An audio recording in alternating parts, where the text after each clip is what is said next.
The poem of the man God. Preparation for the Passion. Chapter 550. The first day at Ephraim. 8th of January, 1947. Peace to you, master, says Peter and James of Zebedee, coming back home laden with pitchers full of water. Peace to you. Where are you coming from? From the stream. We went to get some water, and we shall go for more, to keep the house clean, considering that we are stopping. And it is not fair that the old woman should work for us. She's in the other room where she lit a fire to warm the water. My brother went to the wood to get some firewood. It has not rained for some time, and it burns like heath, explains James of Zebedee. Of course, but the trouble is that although it was hardly daybreak, they saw us both at the stream and in the wood, and all went to the stream to avoid going to the fountain, says Peter. Why, Simon of Jonah?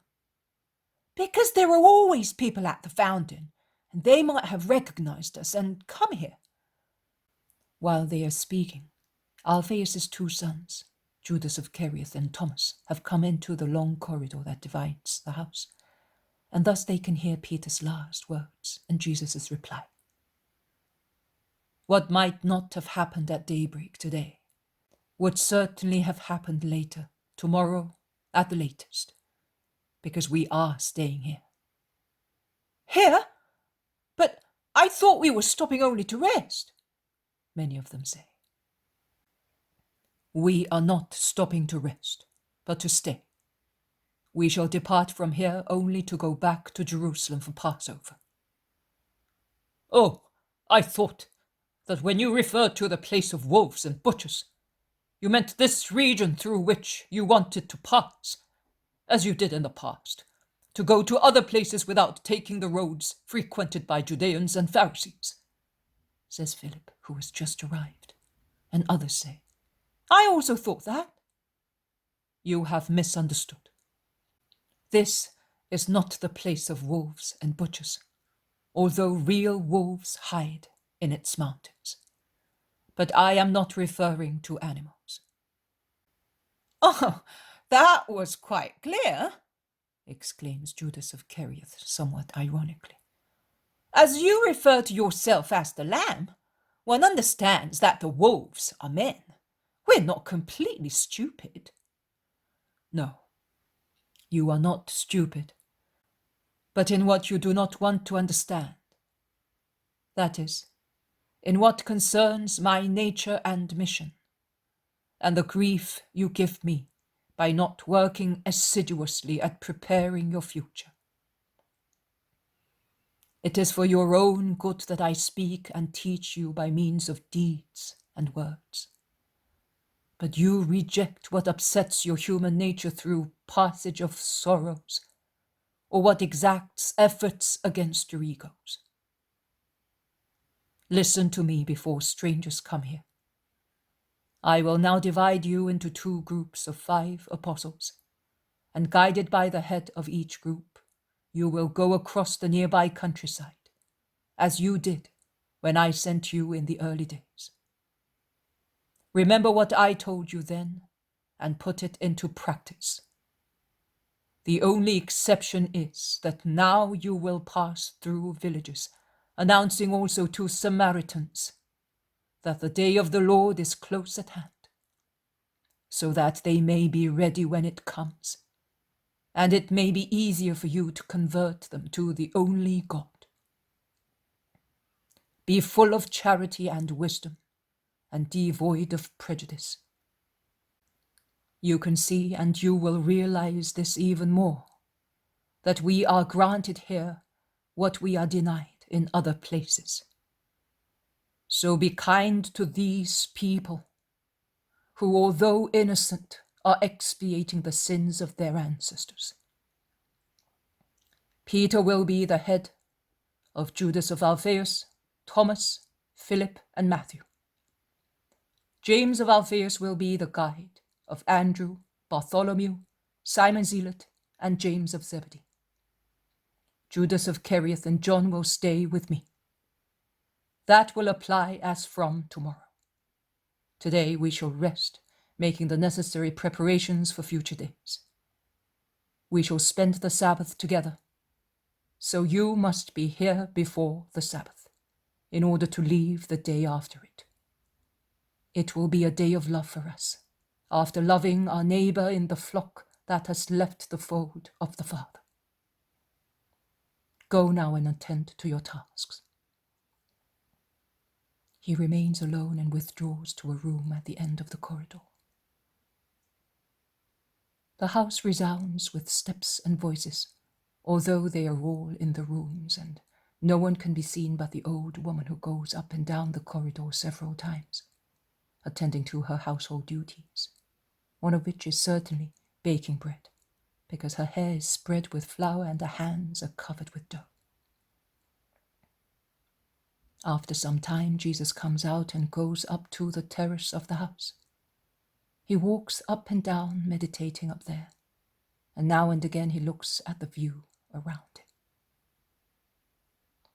He is joined by Peter and Judas of Kerioth, who do not look very cheerful. Perhaps it is painful for Peter to part from Jesus, and perhaps it is painful for the Iscariot not to be able to do so and show off in the villages. They certainly look very thoughtful when they go up to the terrace. Come here, look what a beautiful view you can see from here. And he points at the varied landscape. To northwest, high woody mountains stretching like a spine from north to south. One of them behind Ephraim is a real giant overlooking the others. To northeast and southeast, there are mild undulating hills. The village is in a green valley with distant flat backgrounds between the two higher and lower chains that from the central part of the region slope down to the Jordan plain. Through a fissure in the lower mountains, it is possible to see the green plain beyond which flows the blue Jordan. At the height of springtime, this must be a beautiful place, all green and fertile. At present, the dark shades of vineyards and orchards interrupt the green fields of cereals, the tender stems of which sprout from the clods of earth, and the verdant pastures nourished by the rich soil. If what lies beyond Ephraim is called the desert by John, it means that the desert of Judea was a very mild one, at least in this area. Or at least it was a desert only because it was devoid of villages, all covered with woods and pastures among cheerfully gurgling streams, quite different from the land near the Dead Sea, an arid land that can rightly be called a desert, as it is devoid of vegetation, with the exception of the low, thorny, twisted shrubs that grow in deserts among scattered stones, and the sand, rich in salt. But this pleasant desert, which lies beyond Ephraim, is widely adorned with vineyards, olive groves, and orchards, and the almond trees are now smiling at the sun, scattered here and there like white pink tufts on the slopes that will soon be covered with the festoons of the new vine shoots. I almost seem to be in my own town, says Judas. It looks also like Jutta. The only difference is that there the torrent is down in the plain and the town up on the hill. The town seems to be in a wide valley with the river in the middle. A country rich in vines. It must be lovely and very profitable for owners to own such lands, remarks Peter.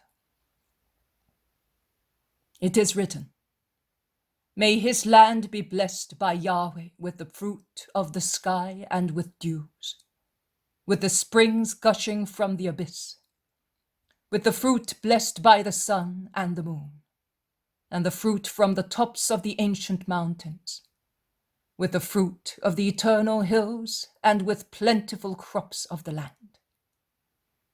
And on those words of the Pentateuch, They base their proud obstinacy in considering themselves superior. It is so. Even the words of God and the gifts of God, if they descend into hearts full of pride, become the cause of ruin, not through their own fault, but because of the pride that adulterates their good juice, says Jesus. Of course, and of just Joseph, they have kept only the fury of a bull and the neck of a rhinoceros. I do not like to stay here. Why do you not let me go with the others? Says the Iscariot. Do you not like to stay with me? Asks Jesus, who stops looking at the landscape and turns round to look at Judas. I do love to be with you, but not with the people of Ephraim. What a fine excuse! And what about us then, as we shall be going through Samaria and the Decapolis? Because we shall be able to go only to these places in the time prescribed between one Sabbath and the next one. Are we perhaps going among saints? Says Peter, reproaching Judas, who does not reply. What does it matter to you who is near you, if you can love everything through me? Love me in your neighbor, and all places will be alike as far as you are concerned, says Jesus calmly. Judas does not reply to him either. Just think of it. I have to go away, whereas I will stay here so willingly. After all, considering what I can do, at least appoint Philip or your brother head of the group, master. As long as I have to say, let us do this, let us go to that place, I can still manage. But if I have to speak, I spoil everything. Obedience will make you do everything well. What you do will please me. In that case, if it pleases you, it will please me. It is enough for me to make you happy. But there they are. I told you. Half of the town is coming. Look, the head of the synagogue, the notables, their women, the children and the people.